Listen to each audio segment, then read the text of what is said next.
That's where I landed in fall of 1936.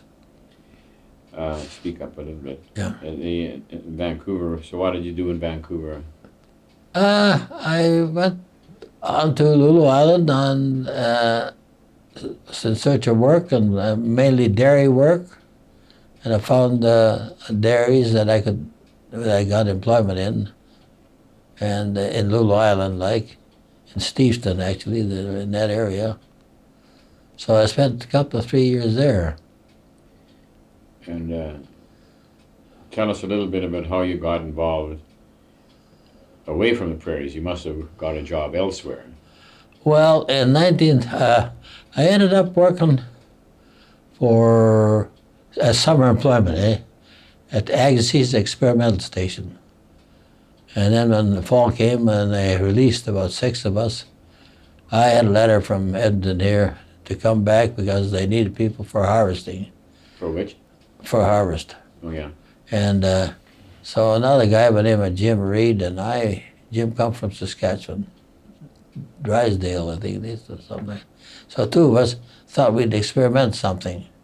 So we had lots of money, we could have paid our fare, but we decided to ride the freight. So we rode the freight back then. And that was 1938. And that's when I came back and first day back, I cut my fingers off, 3 of them. So that was due to trying to fix a motor and putting my wrench in between the chain drive and tighten the tappets on the motor. And the wrench was an open end one and it was a little too large and the nut was greasy and whatnot. As I put the harder tension on there, the thing slipped and my hand hit the chain and drove my hand into the gears and stalled the motor. Then I had to take it apart to get my hand out, and that was it. I was convalescing for quite a while. After that, I got a job harvesting.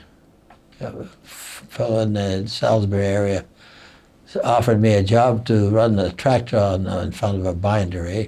He said, "Steve, I think you can handle that with one hand." I said, "I don't know." He said, "I know you can. You just come out and try it." So I did, and I spent my time then doing that. When I finished that,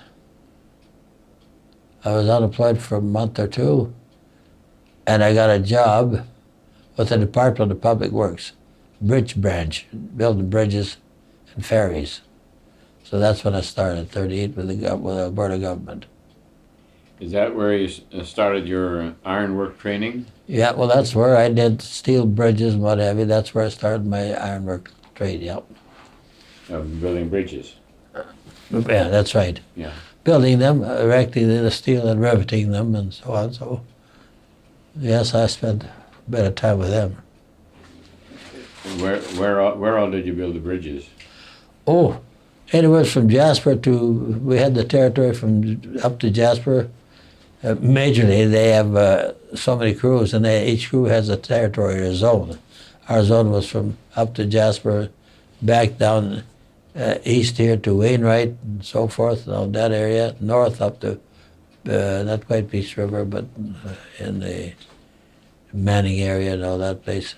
Were these bridges railroad bridges? Oh no, they were highway bridges. Highway bridges. Well, the Department of Highways for government is strictly government bridges on the highways. So your contractor would have been hired by the provincial government.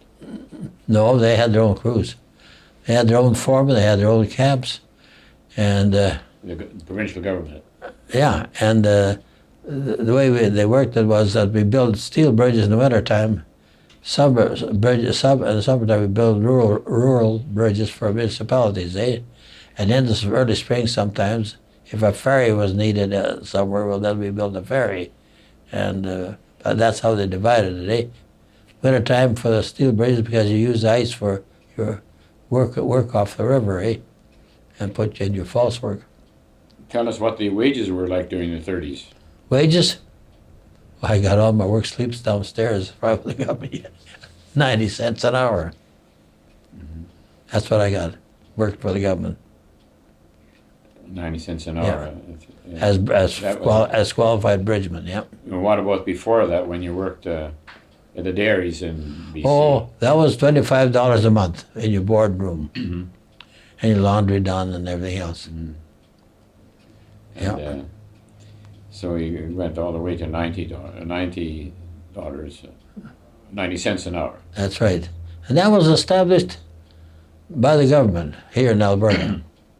I suppose by representation by contractors built on during the war, because there is a gazette. I had it and I left it with the Union Hall, which indicated that ironworkers were named in there and their conditions of employment, the jurisdiction of the ironworkers of work, and their wages were set at $90 cents an hour.